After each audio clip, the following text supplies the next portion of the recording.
여러분, 우리 마음 가운데 그 결과와 상관없이 하나님이 주시는 기쁨이 넘치는 그러한 은혜를 경험해 본 적이 있습니까? 언제나 이러한 은혜가 넘쳐나야 될 줄 믿습니다. 하나님 말씀 보겠습니다. 하나님 말씀은 사도행전 13장 44절부터 52절까지의 말씀입니다. 다 찾으신 줄 알고 오늘 이 아침 우리를 향하여 주시는 하나님의 말씀입니다. 한 목소리로 다 함께 합독해 올리도록 하겠습니다. 그 다음 안식일에는 온 시민이 거의 다 하나님의 말씀을 듣고자 하여 모이니 유대인들이 그 무리를 보고 시기가 가득하여 바울이 말한 것을 반박하고 비방하거늘 바울과 바나바가 담대히 말하여 이르되 하나님의 말씀을 마땅히 먼저 너희에게 전할 것이로되 너희가 그것을 버리고 영생을 얻기에 합당하지 않은 자로 자처하기로 우리가 이방인에게로 향하노라. 주께서 이같이 우리에게 명하시되 내가 너를 이방의 빛으로 삼아 너로 땅 끝까지 구원하게 하리라 하셨느니라 하니 이방인들이 듣고 기뻐하여 하나님의 말씀을 찬송하며 영생을 두시기로 작정된 자는 다 믿더라. 주의 말씀이 그 지방에 두루 퍼지니라. 이에 유대인들이 경건한 기부인들과 그 신의 유력자들을 선동하여 바울과 바나바를 박해하게 하여 그 지역에서 쫓아내니 두 사람이 그들을 향하여 발에 티끌을 떨어버리고 이곳이온으로 가거늘 제자들은 기쁨과 성령이 충만하니라. 아멘. 할렐루야. 반갑습니다. 더운 날씨에 이렇게 건강하게 다 오셔서 함께 예배를 드릴 수 있어서 얼마나 반가운지 모릅니다. 우리가 함께 오늘 읽은 말씀을 가지고 은혜를 나눌 제목은 멈출 수 없는 생명의 역사입니다. 저를 한번 따라해 주시기를 바랍니다. 멈출 수 없는 생명의 역사.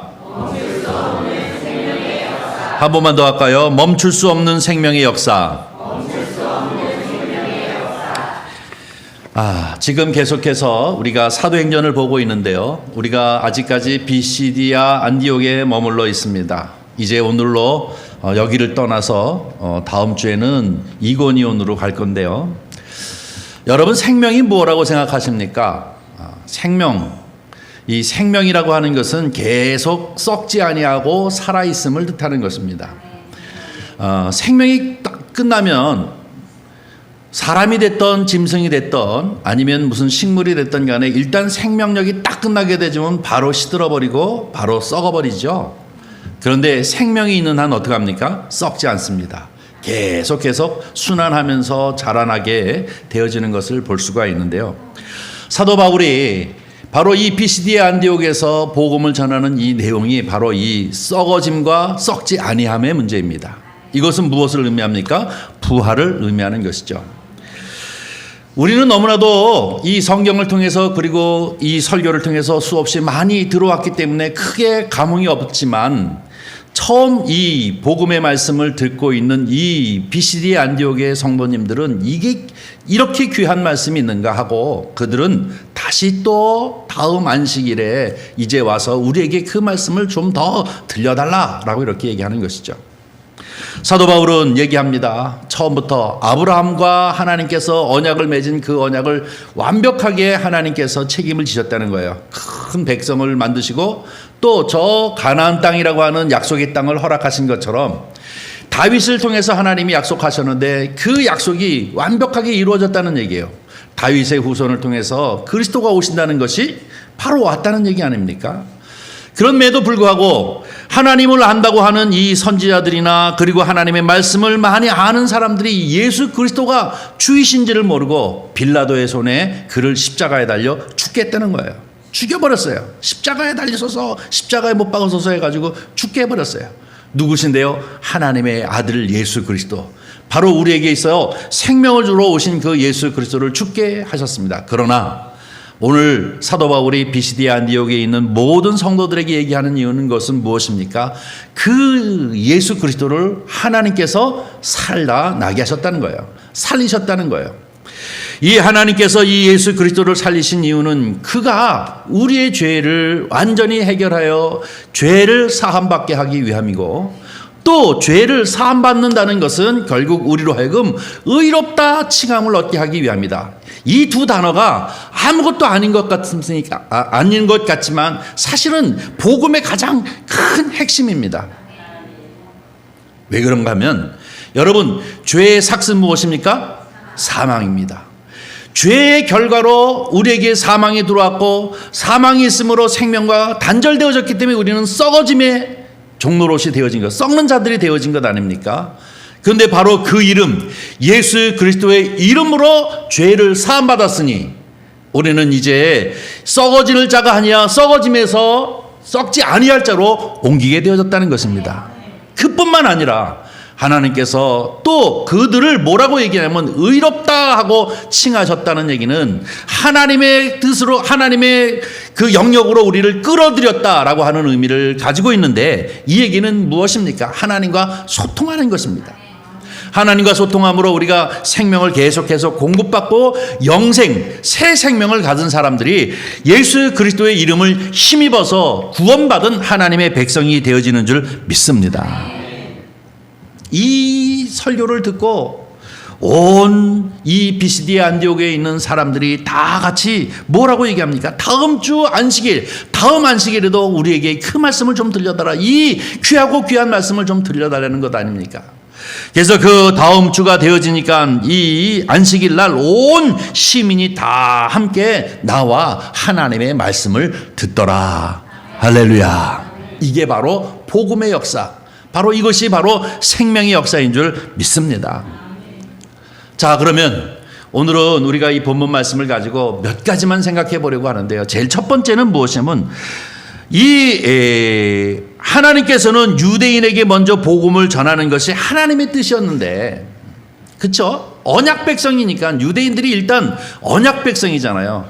다윗의 혈통을 통하여 예수 그리스도가 오셨고, 또 그들의 선지자들 통해서 끊임없이 예언하셨기 때문에 그 유대인들에게 먼저 이 복음의 말씀이 전하여지기를 원하는 것이 하나님의 뜻이었음에도 불구하고, 오늘 본문 말씀을 보니까 뭐라고 얘기하냐면, 그들은 예수 그리스도를 알지 못하여 죽게 하였을 뿐만 아니라 이 복음을 거절했습니다. 오늘 본문 말씀이죠. 13장 42절부터 45절까지, 42절부터 한번 보겠습니다. 네, 42절부터 다 같이 함께 읽겠습니다. 시작. 그들이 나갈 새 사람들이 청하되 다음 안식일에도 이 말씀을 하라 하더라. 회당에 모임이 흩어진 후에 유대인과 유대교에 입교한 경건한 사람들이 많이 바울과 바나바를 따르니 두 사도가 더불어 말하고 항상 하나님의 은혜 가운데 있으라 권하니라. 그 다음 안식일에는 온 시민이 거의 다 하나님의 말씀을 듣고자 하여 모이니 유대인들이 그 무리를 보고 시기가 가득하여 바울이 말한 것을 반박하고 비방하거늘 바울과 바나바가 담대히 말하여 이르되 하나님의 말씀은 마땅히 먼저 너희에게 전할 것이로되 너희가 그것을 버리고 영생을 얻기에 합당하지 않은 자로 자처하기로 우리가 이방인에게로 향하노라. 아멘. 자, 이 말씀이 무엇입니까?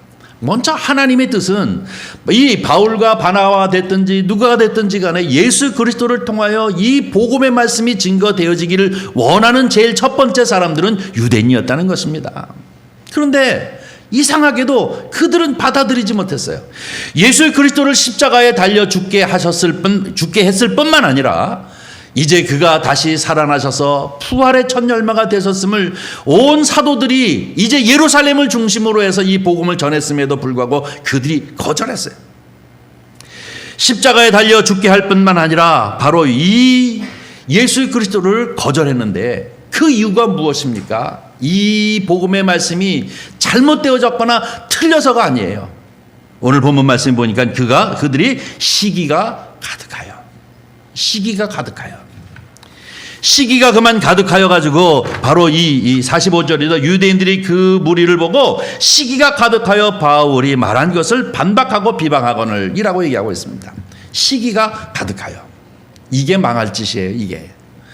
이 시기가 가득하다고 하는 것은 너무나도 중요한 문제입니다. 여러분, 우리나라 이 속담 중에 그런 말이 있습니다. 내가 누구를 이제 잘되게 하지는 못하지만 말로 망하게는 할 수 있다는 거예요. 이게 말의 능력이지 않습니까? 누구를 잘 되도록 하지는 이 말로 할 수는 없지만 그러나 누구를 막 망하게는 할 수 있다는 거예요. 요즘 우리 정치 사회에서는 뭐라고 얘기해요? 프레임을 이제 씌운다고 얘기하잖아요.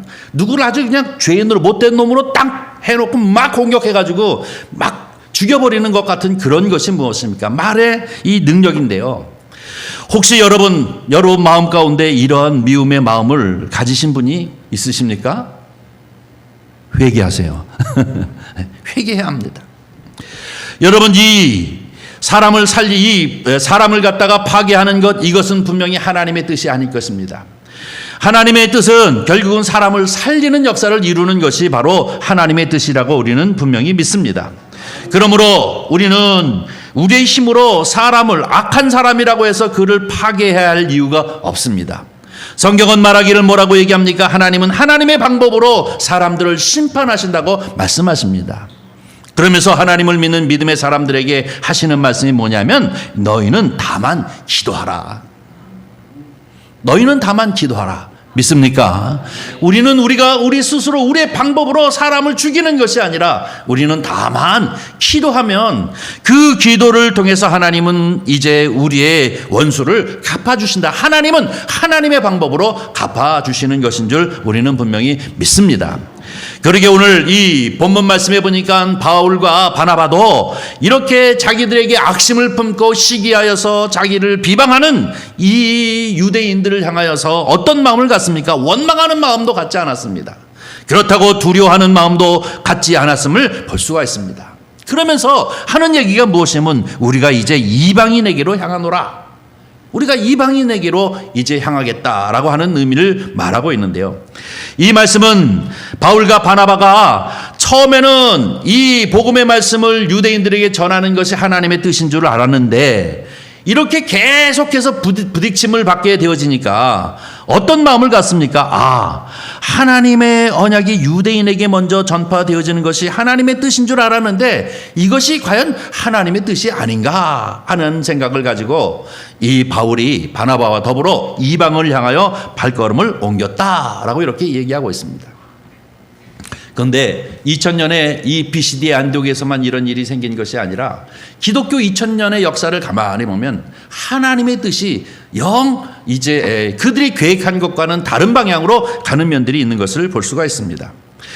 여러분과 제가 잘 알고 있는 이 종교개혁자 마틴 루터도 마찬가지입니다. 1517년에 이 종교개혁을 일으켰는데요. 여러분 이 루터 얘기를 많이 들고 루터교가 있다 보니까 이 루터가 여러분 목사라고 생각하는 사람들이 종종 있는데요. 이 루터는 사실은 목사가 아니었습니다. 신부였습니다. 이 로만 캐토릭이 신부였는데 이 로만 캐토릭이 정말로 하나님의 말씀에서 여러 가지 면에서 자꾸 어긋난 길을 향해 가기 때문에 그가 개혁을 하기 위해서 이 로만 캐토릭이 좀 더 하나님의 말씀 방향으로 가게 하기 위해서 95개의 조항을 써놓고 우리는 회개하고 돌이키자라고 얘기했어요. 이것을 받아들이는 로마 교회가 아니었고 그에게 뭡니까? 신부의 권한을 완전히 박탈해 버리고 만 것입니다. 파문시킨 것이 1521년에 레오 10세라고 하는 교황이 그의 신부의 권한을 뺏어버렸어요. 파문시켜버리고 말았습니다. 쫓겨내버렸어요. 로마 교회에서 완전히 쫓아내버렸습니다. 그것이 결국은 무엇입니까? 개신교회가 새로나게 되어지는 이 종교개혁을 일으키는 단초를 만들게 되어지는 것을 볼 수가 있습니다. 그런가 하면 19세기에 영국을 중심으로 해서 부흥운동을 일으켰던 이 존 웨슬레도 마찬가지입니다. 존 웨슬레는 그때 당시에 사람들에게 어떤 평을 받았냐면 열광주의자라는 평을 받았습니다. 요즘으로 말하면 어떤 사람입니까? 광신도라는 이 소리를 듣는 것입니다. 아주 열광적인 목사였습니다. 그래서 그에게 주어진 이 교구가 있었는데 그 교구에 열심으로 열광적으로 복음의 말씀을 전했습니다. 그런데 교황청에서 그에게 어떻게 합니까? 그 교구를 빼앗아 버립니다. 너무나 광신적이라고 해서 빼앗아 버립니다. 여기에 굴하지 아니하고 이 요한 웨슬레는 어떻게 합니까? 내 모든 교구는 전 세계에 있다고 얘기하면서 그가 말을 타고 다니면서 이 설교를 하기 시작하는데요. 이 순회 설교를 시작합니다. 여기 가서 설교하고 저기 가서 설교하고 이제 길거리에서도 설교하고 사람을 모아놓고 설교하고 하는 것이 바로 부흥운동입니다. 우리나라 한때 이 성령 부흥회, 부흥회라고 하는 이 부흥운동을 한 것처럼 이때부터 부흥의 역사가 일어나고 18세기에 바로 영국의 이 부흥의 역사가 요한 웨슬레를 통해서 이루어지는 모습을 우리가 볼 수가 있습니다.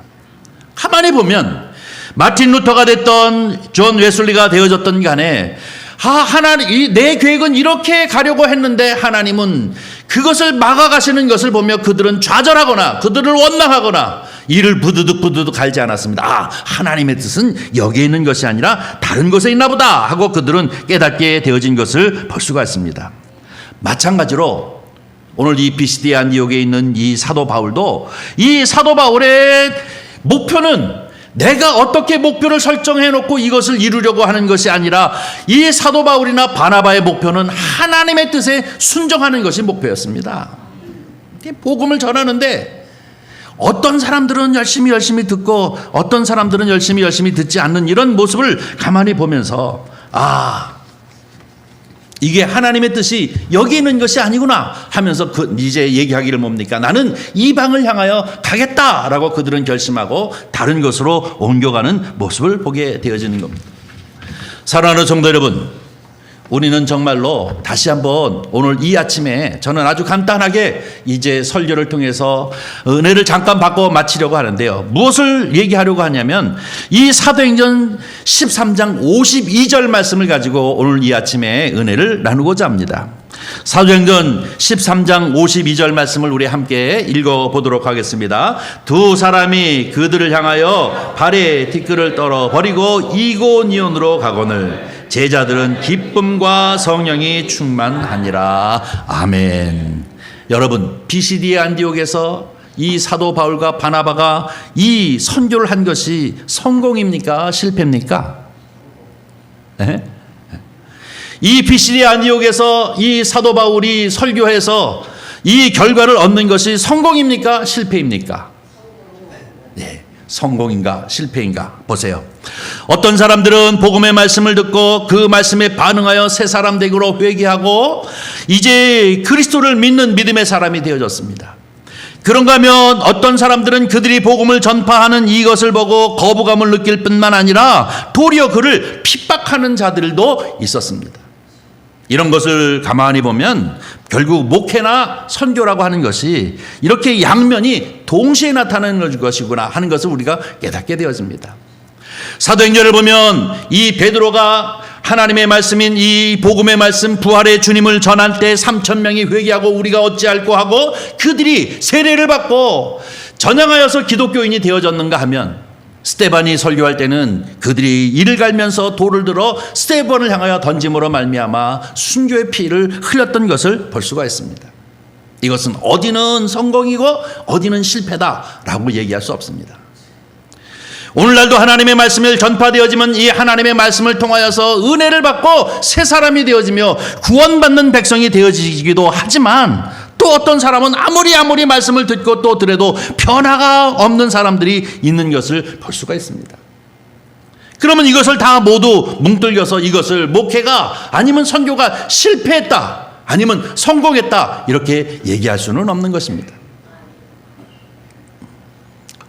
어느 은퇴 목사님이 은퇴하는 날 강단에 올라서서 하는 말이 나는 목회를 실패한 사람입니다 라고 이렇게 얘기를 하더랍니다. 그리고 부연해서 얘기하기를 내 목회는 변화된 사람들이 하나도 없었습니다 라고 이렇게 얘기하더래요.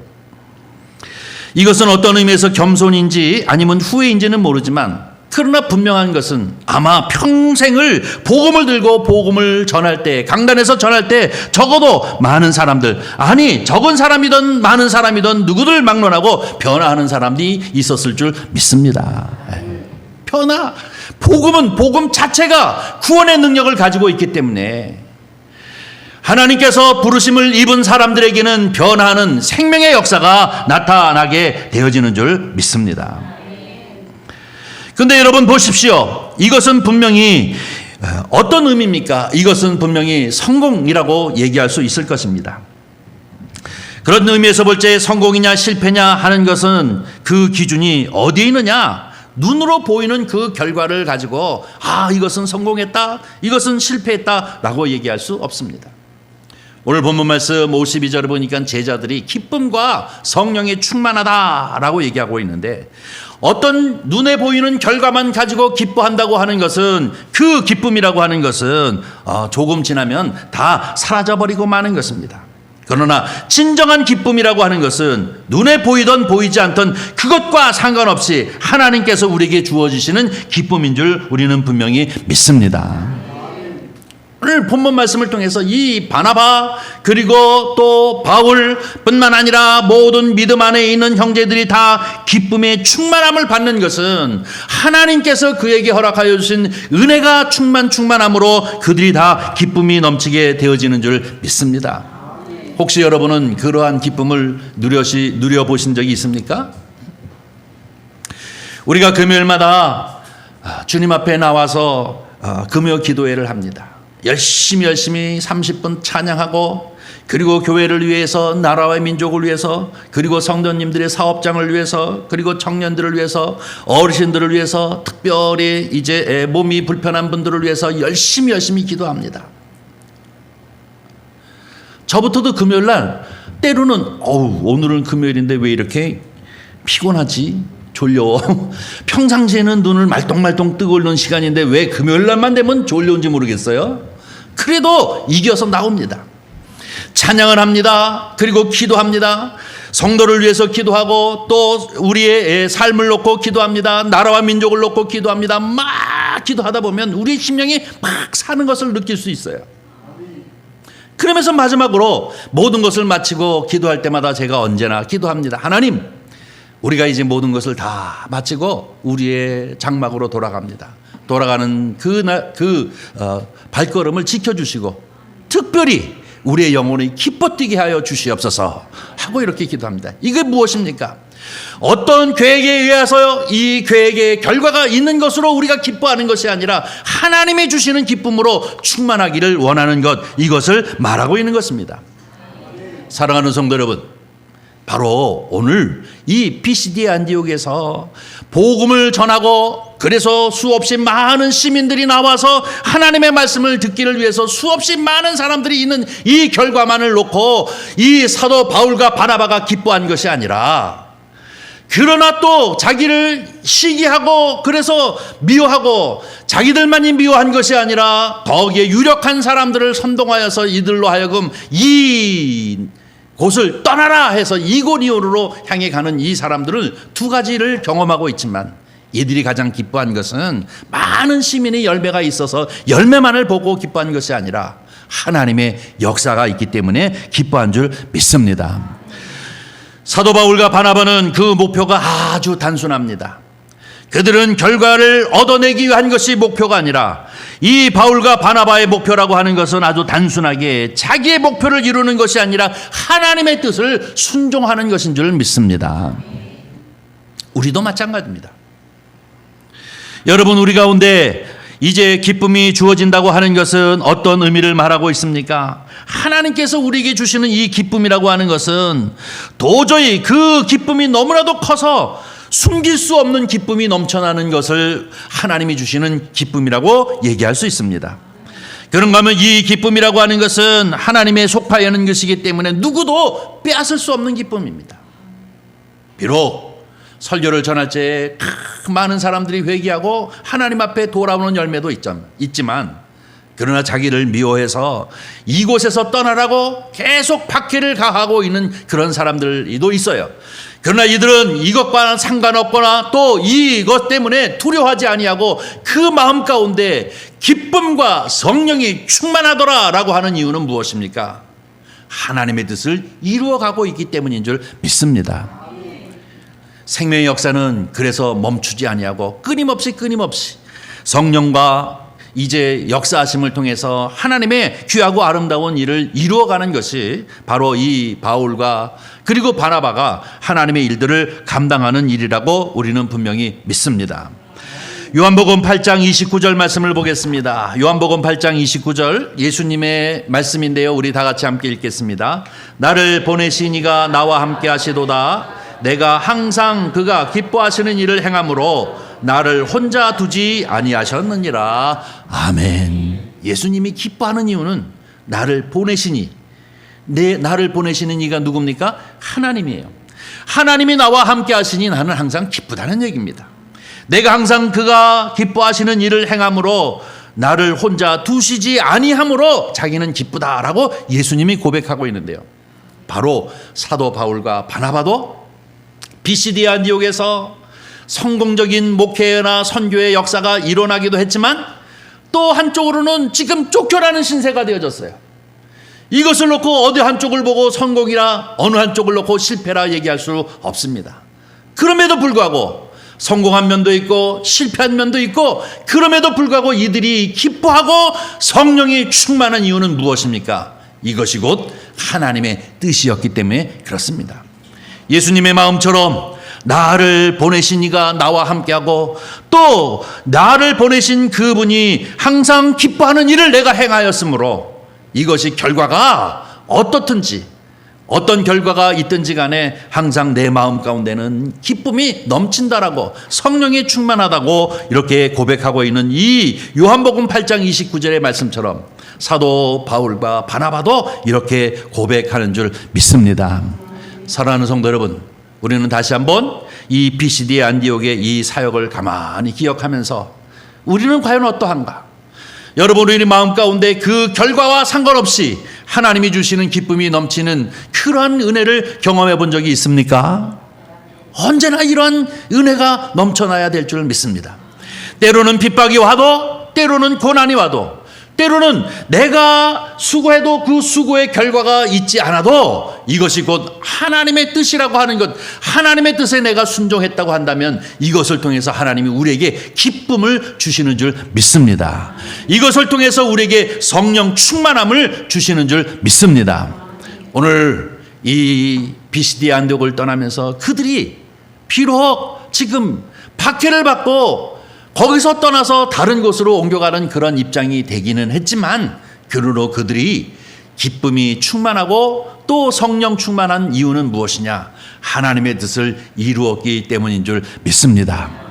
이 말씀을 우리가 다시 한번 이 아침에 기억하면서 우리가 신앙생활 하는 것고, 우리가 또 이 교회 안에서 서로 섬김과 하나님의 뜻을 이루는 것도 이것과 똑같은 것입니다. 우리가 하나님의 일을 감당할 때, 하나님의 일, 기뻐하시는 일을 우리가 순종할 때 우리가 생각할 수 없는 하나님께서 채우시는 놀라운 기쁨, 그 성령 충만함과 그 기쁨, 누구도 빼앗을 수 없고 그리고 숨길 수 없는 기쁨이 저와 여러분 가운데 넘치기를 주님의 이름으로 간절히 축원합니다. 그러기에 선교사들도, 그리고 목회자들도, 그리고 성도님들도 힘들고 어렵지만 이 일들을 감당하면서 기뻐하고 또 감사 하는 이유는 무엇이냐? 하나님이 기뻐하시는 일들을 감당하기 때문인 줄 믿습니다. 오늘 아무쪼록 이 멈추지 아니하는 이 생명의 역사가 저와 여러분 삶 속에서 넘쳐나기를 주님의 이름으로 간절히 축원합니다. 기도하겠습니다. 자비로우신 아버지 하나님, 주님의 은혜와 사랑을 진심으로 감사합니다. 오늘 이 아침 우리 주님의 백성들이 다 같이 함께 모여 주님 앞에 예배를 드릴 수 있도록 은혜를 베풀어 주시고, 또 선포한 말씀 앞에 우리가 아멘 아멘 화답할 수 있도록 은총을 베풀어 주신 것을 진심으로 감사를 드립니다. 하나님 아버지, 우리 가운데 늘 주님의 말씀에 늘 순종하게 하시고, 그 순종을 통하여 하나님께서 부어주시는 기쁨, 하나님께서 부어주시는 성령의 충만함, 하나님께서 우리와 함께 해주시는 생명의 역사가 나타나도록 주님 역사하여 주시옵소서. 그리해 언제나 주님 앞에 기쁨과 감사가 넘치게 하여 주시옵시고, 하나님의 인도하심을 받고 살아가는 주의 은혜 가운데 살아가는 주의 백성임을 고백하는 하나님의 귀한 권속이 되어지도록 역사하여 주시옵소서. 우리 구주 예수 그리스도의 이름으로 기도하옵나이다. 아멘. 아멘.